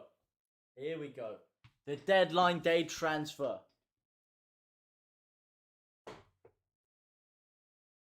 Raphinha on the shirt. Raphinha on the score sheet. Here we go. The lucky shirt is on. The lucky shirt indeed. Here we go. The lucky shirt. It's a game changer. Let me tell you. Come on. All right. We've got to get a bit of belief here. A bit of optimism going. Because there has been nothing to be optimistic or happy about this entire 45 minutes. Let's get something going. Come on. Let's get some energy in there. Come on, Gelhardt. Put him under a bit. You know, you're strolling around right now. It's like he's working on his boxing footwork. He's just hopping from ball of his foot to ball of his foot. He's not putting them under any pressure here. Jack Grealish now getting put under by Stuart Dallas. Dallas again unable to get the ball of him. Grealish is just riding challenges like a roller coaster right now. I mean, he's getting a few knocks here and there, but he's just gliding through it. Now it's Mahrez, who for me has probably been the most dangerous player for City. Yet again, whipping it in. And it is got away. My bear said we will win. Well, in your bear, we trust. In Bielsa, we trust. In Joe Gelhardt, we thrust forward with a nice attack. A nice goal. Mateusz Klich now getting on the ball. Injecting a bit of life into the old dog. It's not over yet. This has probably been the best few minute spell Leeds have had the entire game. Raphinha is now on the ball. He looks unimaginative right now. Unable to get past Grealish. Grealish is doing a real number on Raphinha today. That's my favourite shirt as well. Can't go out in it tomorrow. Yeah, exactly. And we're playing in that shirt today. So definitely can't. It's my favourite shirt this year as well. I am getting the lilac one, however, as well. I'm going to get Dan James on the back of that one. Even though I always told myself I would never get my first name on the shirt. Well, turns out I am now. As Laporte is just big chilling there. Is anyone going to put him under? No, we're just gonna watch Laporte. You know, sounds like a good idea to me. Just let him stroll through. You know, why would you want to pressurize him? Why would you want to win the ball back? You're only getting humped 4-0. That's not bad, is it? And that positive 2-minute spell we had is long gone now. And they come forward again here. I mean, I don't know why they're broadcasting this on BT Sport. This should be put on Pornhub right now.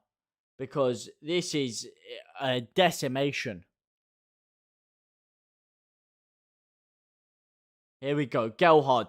Dodgy pass by De Bruyne. Let's punish them. It's Mateusz Klich now. I don't know why Roberts is going so slow with it. Klich takes the ball off him. Gives it to Jack Harrison. Jack Harrison now stands his man up. He's still going through. Jack! Oh, it's deflected wide. That's better by Jack.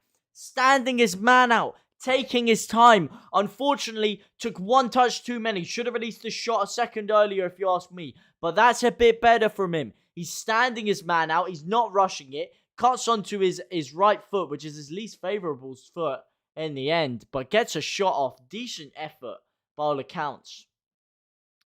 And gets Leeds a corner with Raphinha, the man to take. Raphinha whipping it in low. It's tried to be flicked on by Roberts. Again, he's completely made a hash of it. And They've got the ball with Edison, who rolfs it out to Jack Grealish. This is a little bit better. You know, there's something to write home about at least.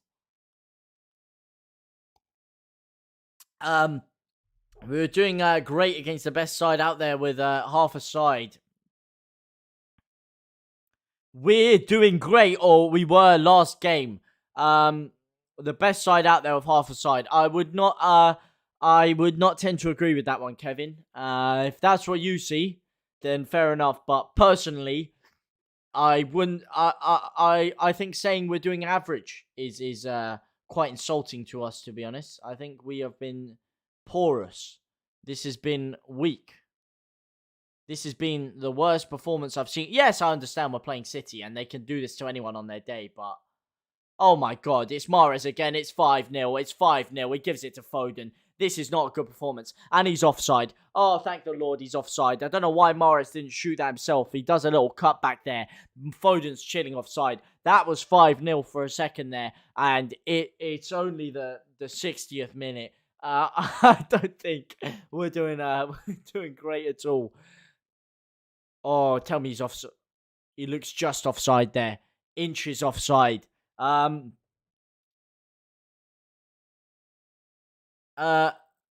tell me they're gonna VAR it onside, isn't he? Oh my god, they're gonna VAR it onside. Oh my god, they're gonna keep it on. They're gonna allow it on there. They're gonna allow it. Oh man, they're gonna allow it. They're gonna allow it. Oh no, they're actually gonna allow it, aren't they? Oh, he's off. She's off. He's off. He's off. He's off. He's off. All right. Phew. Stays at 4. Stays at 4. All right. Well, another pacing. Nobody really expected anything else. I know, but after how we played against... Man, it's just... Oh, here they are again. There's a pasting, and then there's a pasting. Oh my god, De Bruyne has just ripped a rocket in from 40 yards. I told you, there's a pasting, and then there's a pasting. Come on. Come on. Yes, it's City. Yes, we're tired, but come on. There has to be a bit more composure. A bit more of a spine to the play. It's just so weak. It's weaker than an anorexic bodybuilder. I mean, what a strike by De Bruyne. A thunderous strike. But he's just, again, there's no one around him at all. Llorente tries at the end to block it, but there is no one within meters of him. Meters. It's like Sunday League indeed. Haven't spoken to my daughter, the Chelsea supporter, since last weekend. Yeah, I unfortunately did speak to a lot of Chelsea fans and got a lot of mugging off. I'll put it that way. Got a lot of abuse. Tyler Roberts now! Look at that. It's a decent run by Roberts, but the shot is poor. The shot is poor. I mean, I like that we're committing men forward there. It looked like a bit of hunger, but that is a porous shot. And the Leeds fans are still in full voice out there, but every time they come to Manchester, it's just pasting after pasting after pasting after pasting. Well, it's hard to play well with the players we have available. I mean, yeah, it's true. It's true, but still. The manner, look, at least don't make it easy for them. At least make it a challenge. This has been one of the easiest games I've ever seen City play this year. Like, we haven't put up any resistance at all. We've been making it easy for them. We've basically been gifting them the ball. Doncaster Rovers play better than Leeds, so they're playing better than we have today. It's probably that much for sure. My local under fives play better than us. Man City will win at least 6-0. This is the worst performance ever. Harrison looks better. Harrison, look, on a slightly positive spell, Harrison does look a tiny bit better. He's messed up a couple of chances today, I can't lie. But then again, every chance we have had has been from him picking the ball up from around the midfield area and running at them with his pace and his energy and his guile. And he has improved slightly as the game's gone on. Yes, you know, if you are going to look at it, a little positive we have, but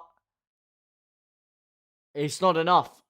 It's too little, too late, to be honest. At least one goal will help my meow grow. At least one goal will help our goal difference, which is in an untenable situation right now. I mean, what even is it?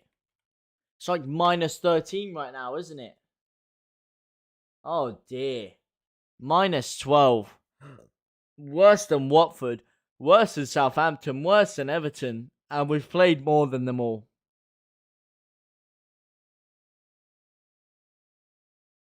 Worse than Burnley. This is really grim.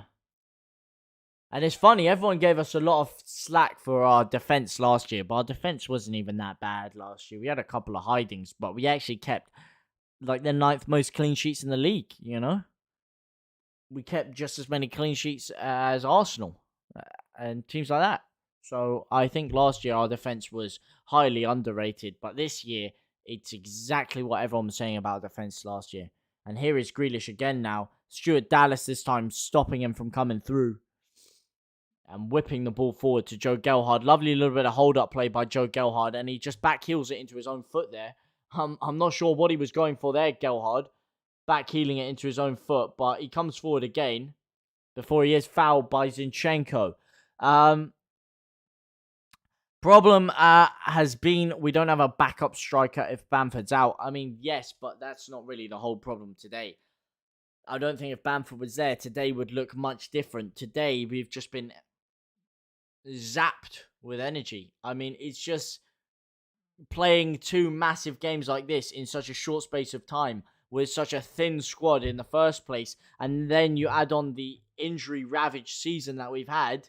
That's the reason for this. They've got no energy, either of them. They all look flat, dead, lethargic. And, you know, there is a reason for that, of course. Like I said, I always feared this happening after that Chelsea performance. Burnley are bad, yeah, they are, but they got a better goal difference, as I'm saying it all. I'm telling you, 4-4-2 and long ball was the way forward. No.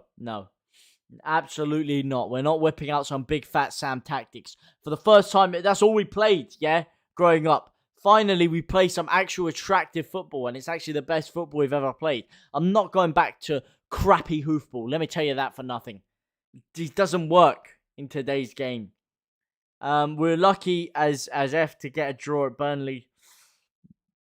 Yeah, with that last-minute equaliser by Bamford, but it was the lucky change of the shirt.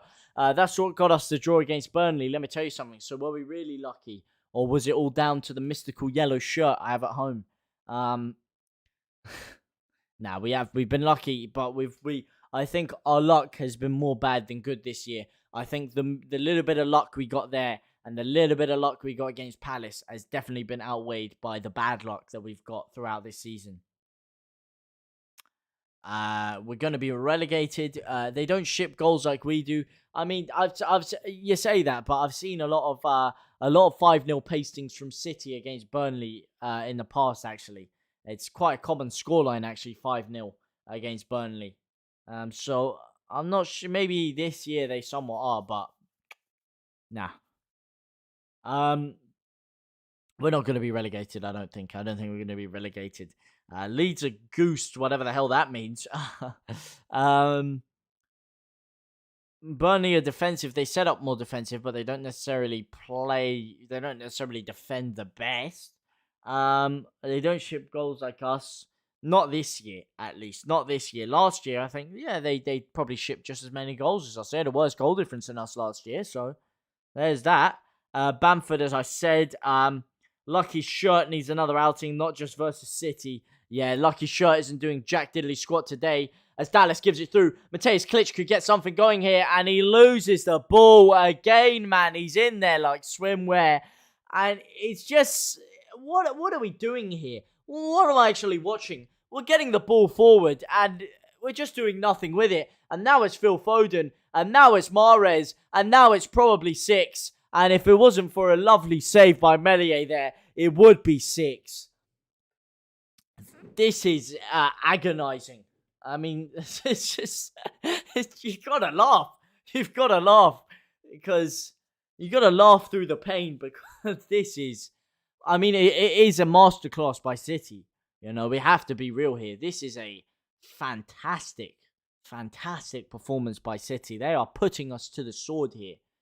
You know, credit where credit is due. Yes, we have been porous, you know, woeful, but it has been a sumptuous performance by City. Bamford, as I said, 2 reckless challenges cost us a point at Chelsea. Such a shame. Cost us all 3 if you're including the 2. Yeah, absolutely.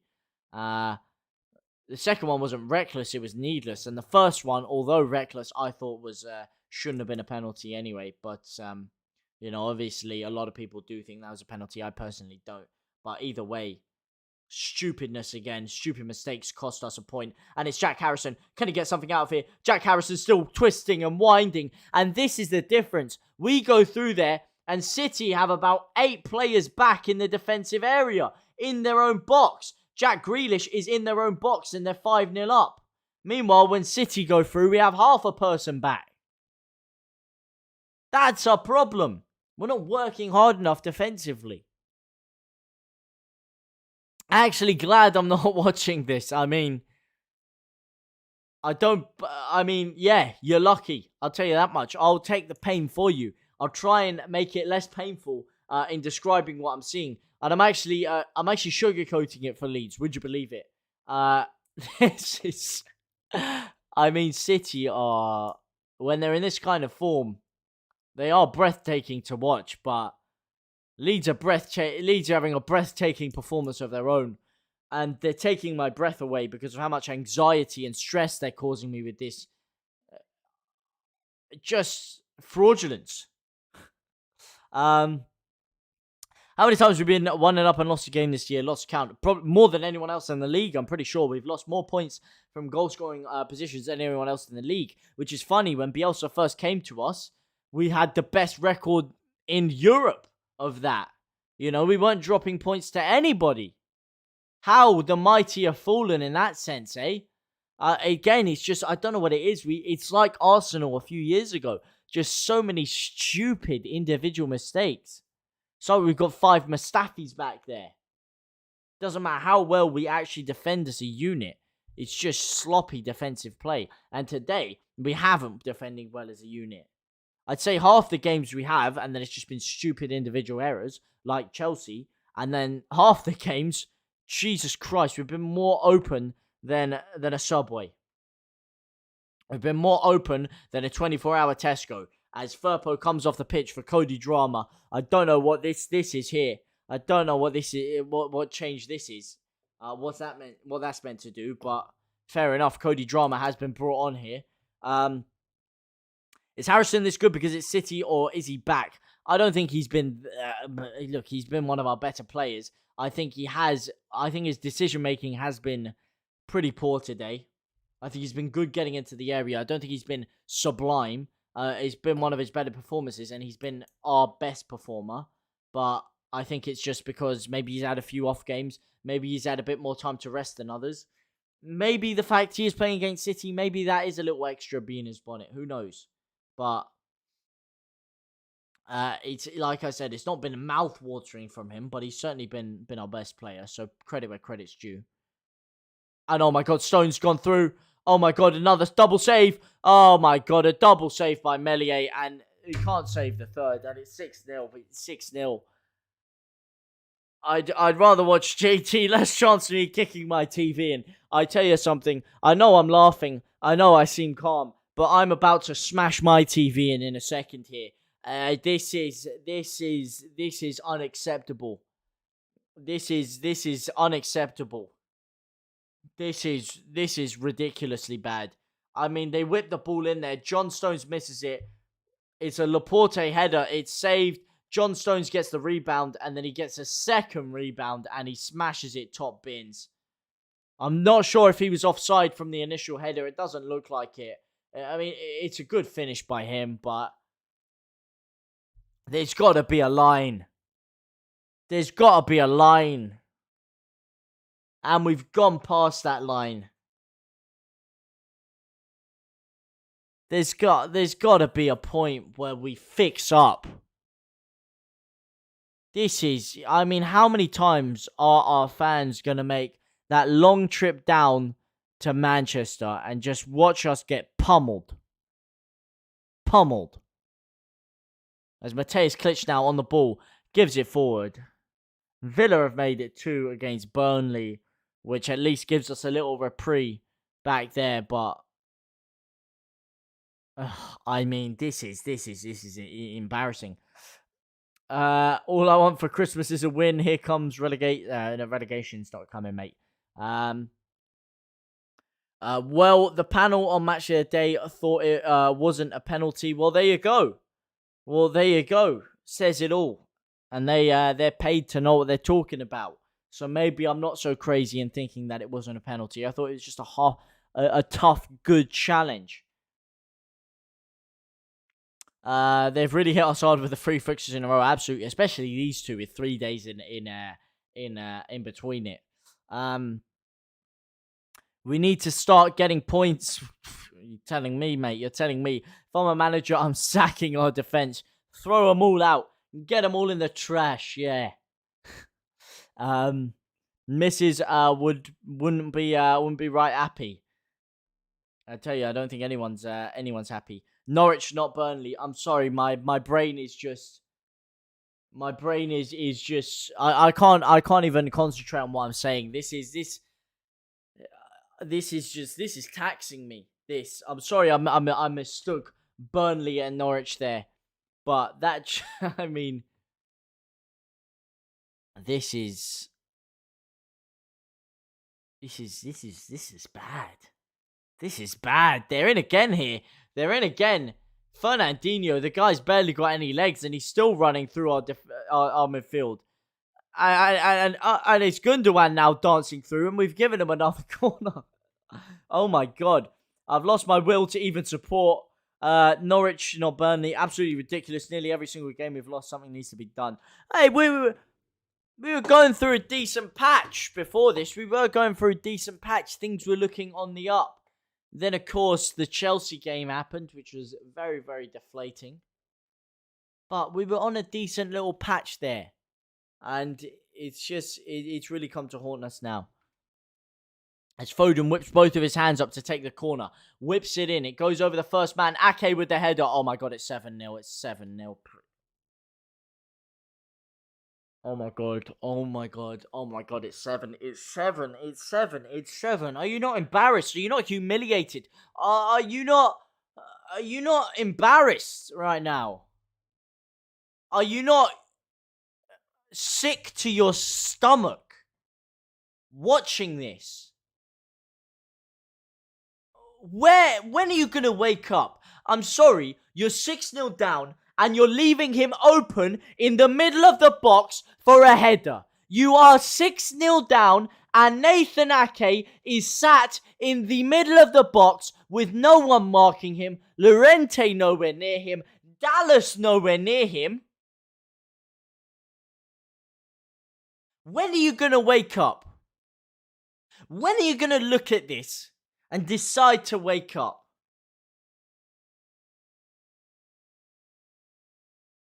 When are you going to decide enough is enough? Enough humiliation for the fans, for yourself, for the club, for your own goddamn dignity when you look in the mirror. When are you going to decide enough is enough? Because this is bad. We're just not working. We're walking around. There's a pasting. Yes, City on their day can beat anyone. They can tear anyone apart on their day. But at least when they do it, there's a resistance that they're up against. They have to fight for it. They have to cut them open with beautiful attacking football. They don't just walk through with ease. They're not even running. They're not working. They're just walking forward, passing it straight through the middle of us. We're asleep. We are half asleep. We are like a YouTube video with absolutely no Wi-Fi, buffering every 2 seconds, and then just freezing. You know, players stood still, playing musical statues, and then just getting walked past. And then the second they're past us, oh, the music's resumed. Let's actually start moving and look like we give a damn.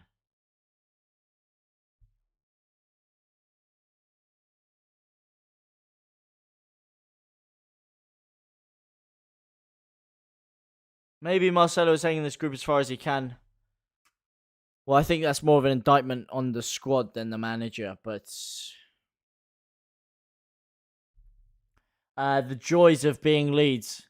I mean, look at that. Look at that. They're winning 7-0. They're winning 7-0. And all you can hear is Leeds fans. That's all you can hear in the stadium is Leeds fans. And we're getting humped 7-0. Yeah? What does that say? These are the best fans in the league, in the planet. And they're getting humiliated. When is enough enough?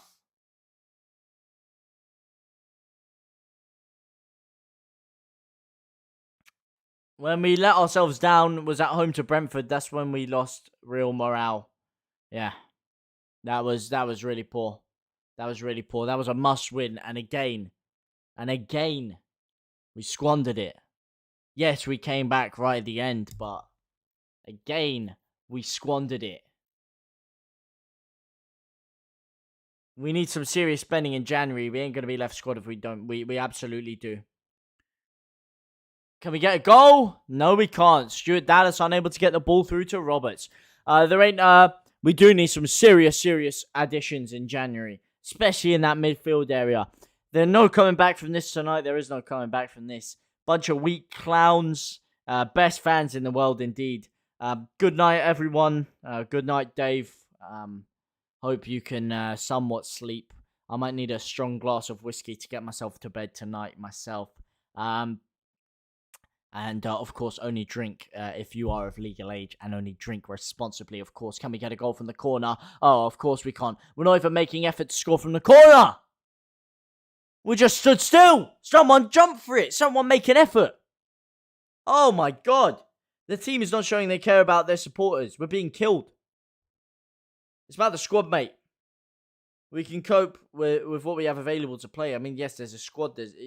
You can make excuses and reasons, and of course there are some, but there is no excuse for this. There's losing, and then there's 7-0. And the ironic thing is, you know, usually in a game like this, sometimes you'd say, oh, it's pretty flattering for them, you know, that they're winning 7-0. Doesn't tell the whole story. Well, let me tell you something. The only side that 7-0 is flattering for is us. Because this, if City were half as clinical as they could be, this would be 10-0, 11-0.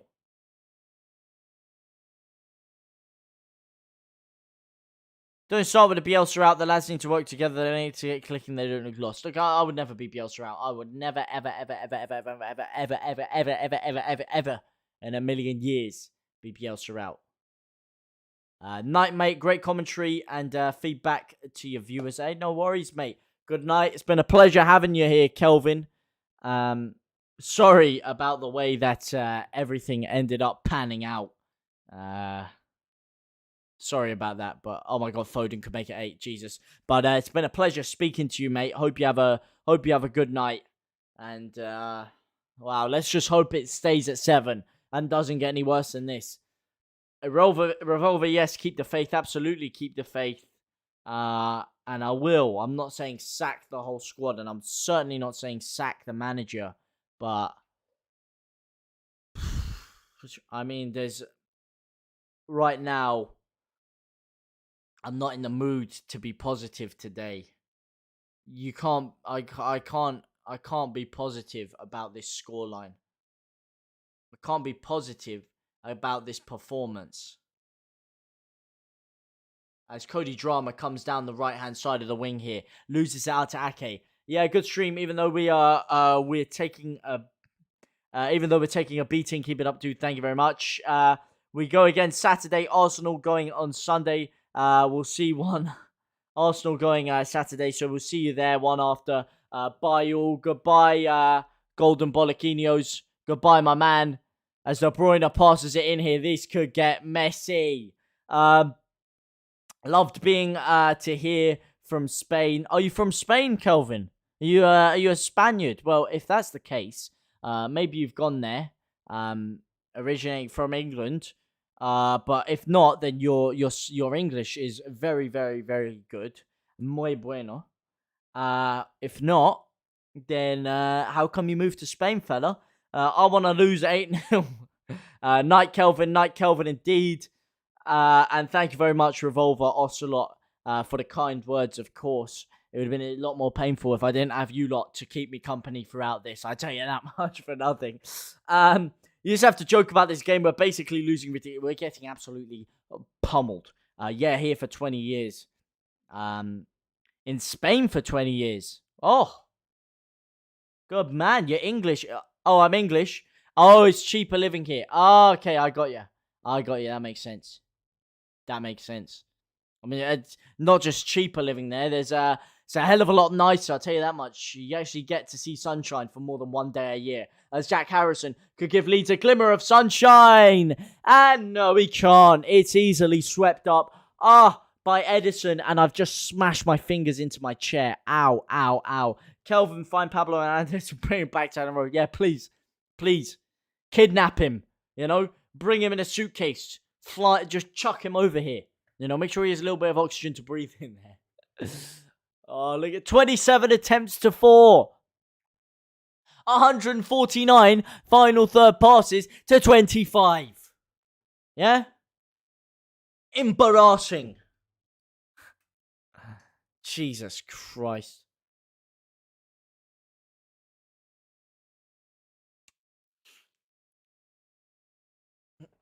Times like this make me want to look back to the 10-9 against San Oslo in 1969. 20-0? What the hell do you mean 20-0? What do you mean 20-0, fella? Oh, 10-0, my typing. I was going to say 20-0 scoreline is pretty ridiculous. And this could be 10-0 if we're not lucky. Or if we're not careful, rather. Kevin De Bruyne is taking this free kick, and you can just only see this rifling in the top corner, can't you?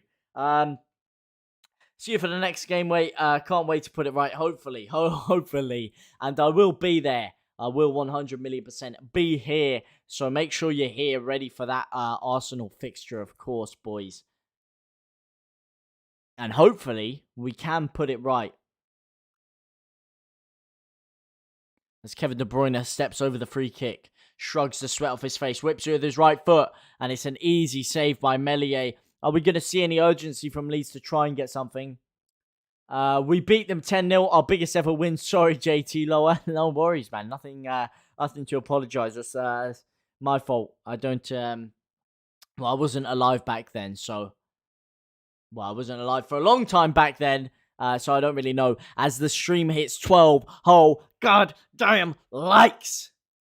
The stream has hit more likes than we've conceded today, which is actually ironic. We're actually on 7 viewers. We're losing 7-0. I'll tell you something. The amount of likes we have on the stream right now is the amount of goals that City probably should have had this game. This is going to be like England versus San Marino. It already is, my friend. It already is. It's more like San Marino versus the World 11 right now. I'll be here at 11:48 her night, mate. Cheers for the feedback. Best site ever. YouTube is a beautiful site full of beautiful, beautiful people like yourself, so I couldn't agree more. YouTube is the place where the magic happens, as Revolver Ocelot DC has just joined the most forward-thinking young pioneers that the beautiful game has to offer. Welcome to the family, my brother. I hope you are doing somewhat alright despite this absolute degrading smashing that we are receiving. But I hope you are doing all right, my man.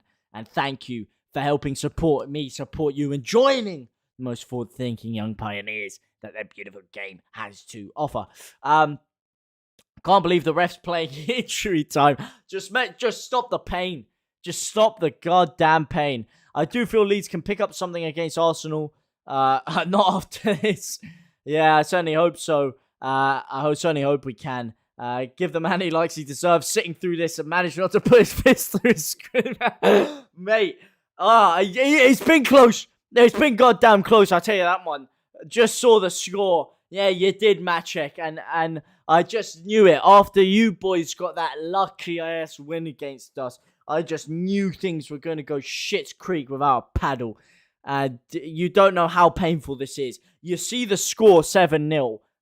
Let me tell you something. It should be 11-0. It should be 12-0. They've missed chance after chance today, City. I mean, goddamn. We created another sexy guy. Welcome to the family. No, Arsenal will get pissed on, Pablo. Let me tell you something. We will have to respond. Whenever we get an ass kicking like this, we always seem to respond. That's the only positive thing I can say. Whenever we get an ass whooping like this, we always seem to respond. The times when we don't respond is when we actually whoop ass and then fail to get the win. That is when we fail to respond the next game. Exactly like the Chelsea game. Look, if we got absolutely pummeled by Chelsea, I think we'd actually be doing a lot better right now than we are, because we'd have had to have responded. And that's all I'll say about the Arsenal game. I don't think this... I mean, the more they score, the more confident I actually feel that we might pull something out against Arsenal. Because we'll have no option but to respond. Because if we don't, we are... I mean, there's being up shit's creek without a paddle.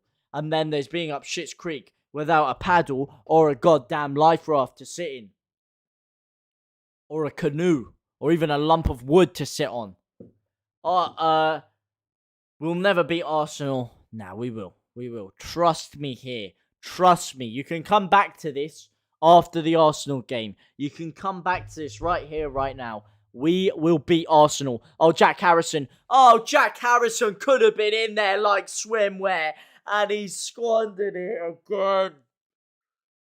Oh, can we get something? Please. No, don't make it 8. Kevin De Bruyne is coming forward again here. Out to Foden.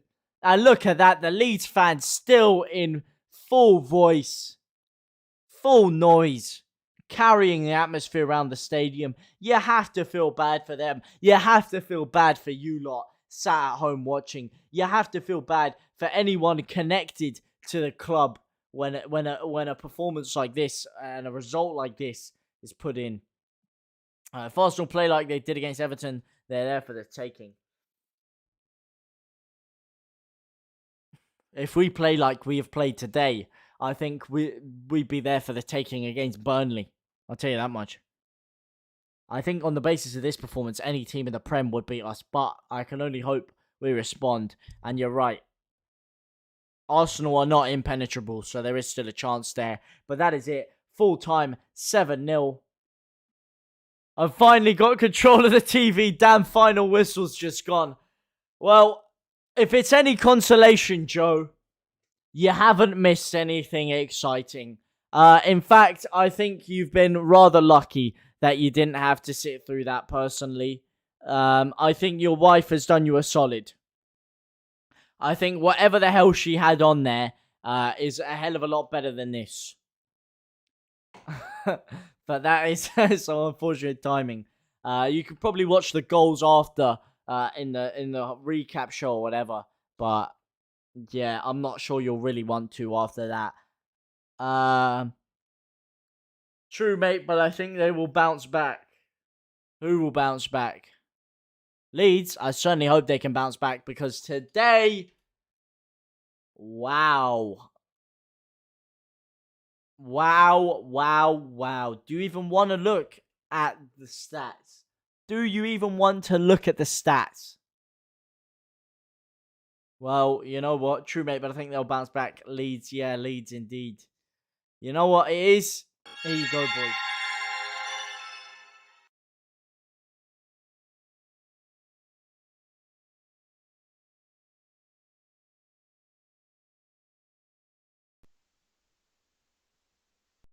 Hello? Hello, hello, hello. That should be what, yeah. You know what it is, boys? Is the stats. I mean, wow. Wow, look at that. Look at that. 31 shots to 6. 15 on target to 3. And that is generous. Because those 15 shots on target were from very, very, very good spaces. These 3 shots on target, a lot of them from outside of the box. 65% possession to 35. And it's not just about the possession, it's about where that possession was. It was in our half for like 90% of it. Not even good pass accuracy from us when we did have the ball. Glutton for punishment if you watch the highlights. Exactly. Exactly. Think back to that winning goal against Man City last season. Delicious. Was it Dallas? It was indeed Dallas. He scored the double. And wow, what a far cry this was from that performance. And I'm not talking Far Cry 7. Wow. Wow, wow, wow. I mean, I don't know what else to say about that one. I think I'll give the goals a miss. I don't blame you. I need to sleep now. Good night. Marching on together, Leeds, Callum Sharp. That's what I'm talking about. Gotta have a little bit of faith, about going forward. But today, I mean, could you pick out one person that had a standout performance? Look at us in the table now. Look at that. That is not pleasant reading at all. Not pleasant reading in the slightest. And this is really not shaping up well. Arsenal we've got next, residing in 6th place as things stand. Of course, going against an informed City was never going to be an easy task, but the way it panned out was not good at all. And what if we play like this? Forget Arsenal, yeah? But if we play like this against Liverpool, it could be 10. It could be 10. Let me tell you something. Because Liverpool always slap us up.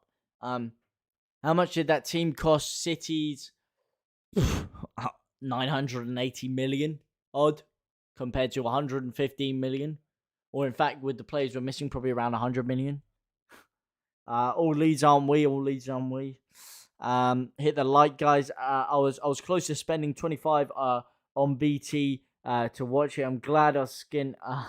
We was put to bed early. Just torture. Jesus Christ. We got to get our heads back in them. Poor fans that travelled think they need to be reimbursed. They absolutely do need to be reimbursed as we hit 13 whole.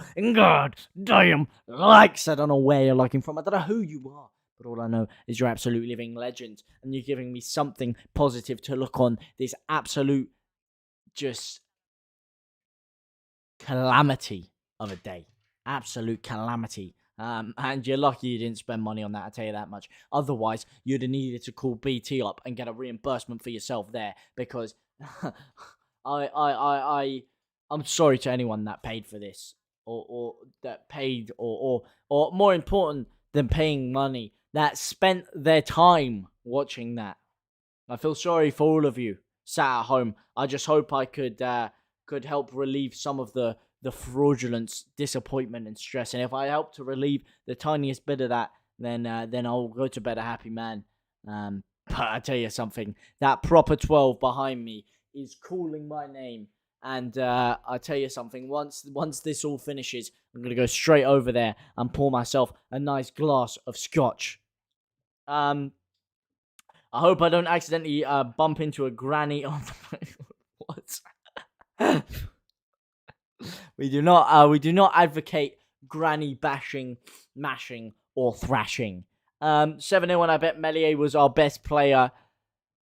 I mean, he was all right. He wasn't fantastic. He did let 7 in.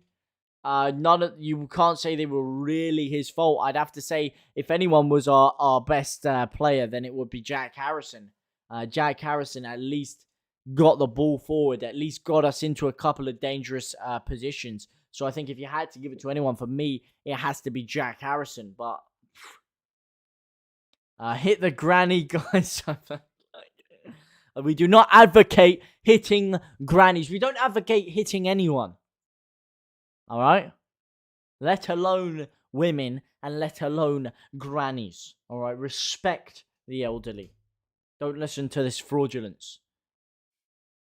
Wow. I mean, what else is there even to say? I mean, one hell of a stream we've had here. We've mentioned all sorts. I mean, the first half was a very, very good conversation. I think the second half we were just all trying to live with the pain that we've sat through. I mean, we've analysed everything about this game for the past 45 minutes because it hasn't been hard to when we haven't had anything going forward to talk about.